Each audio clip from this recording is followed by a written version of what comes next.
Bank of બરોડાના કર્મચારી દ્વારા દાહોદમાં પર્યાવરણ જનજાગૃતિ અર્થે રેલી યોજવામાં આવી. બેંક ઓફ બરોડાના કર્મચારી દ્વારા દાહોદમાં પર્યાવરણ જનજાગૃતિ અર્થે રેલી યોજવામાં આવી. વર્ષ 2025માં પર્યાવરણ દિવસની ઉજવણી અર્થે જગતભરમાં પ્લાસ્ટિક પ્રદૂષણનો અંત લાવો થીમ હેઠળ વિવિધ કાર્યક્રમોનું આયોજન કરવામાં આવ્યું છે. વિશ્વ પર્યાવરણ દિવસ નિમિત્તે દાહોદ જિલ્લામાં પ્લાસ્ટિકનો ઉપયોગ ન કરવા માટે લોકોમાં જાગૃતિ આવે તે હેતુસર જનજાગૃતિ લક્ષી કાર્યક્રમનું આયોજન હાથ ધરવામાં આવી રહ્યું છે. જે નિમિત્તે દાહોદ બેંક ઓફ બરોડાના કર્મચારીશ્રીઓ દ્વારા દાહોદ નગરમાં રેલી યોજી પ્લાસ્ટિકનો ઉપયોગ ન કરી પર્યાવરણ બચાવવા માટેની હાંકલ કરવામાં આવી હતી.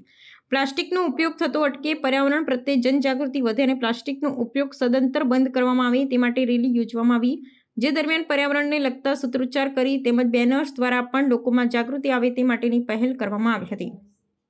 પર્યાવરણ પ્રત્યે નાગરિકોમાં જાગૃતિ આવે તે માટે નાગરિકોએ સ્વયં શિસ્ત કેળવવી જરૂરી છે. સિંગલ યુઝ પ્લાસ્ટિકને કારણે પ્રદૂષણમાં સતત વધારો થઈ રહ્યો છે. એ સાથે પ્લાસ્ટિકને કારણે પશુઓ અને માનવના આરોગ્ય પર અનેકો પ્રકારે ખતરા તોળાઈ રહ્યા છે. જેથી કરી નાગરિકો પોતે જ જાગૃત બની સિંગલ યુઝ પ્લાસ્ટિકનો કાયમી ધોરણે ઉપયોગ બંધ કરે તે જરૂરી છે. રેલી પૂર્ણ થયા પછી બેંક કર્મચારીશ્રીઓ દ્વારા વૃક્ષારોપણ કરી પર્યાવરણ બચાવવા માટે આહવાન કર્યું હતું. આ દરમિયાન દાહોદ ક્ષેત્રના regional manager Shri Ram Naresh Yadav, deputy regional manager Shri Pravin Gandhi, lead bank manager Shri Jignesh Parmar, RBDM Shri Amit Agarwal અને બેંક ઓફ બરોડાના તમામ કર્મચારીશ્રીઓએ રેલીમાં ભાગ લઈ પર્યાવરણ પ્રત્યે જાગૃતતા ફેલાવવા માટેના આ શુભ સંદેશ નાગરિકો સુધી પહોંચે માટે ઉત્સાહપૂર્વક ભાગ લીધો હતો.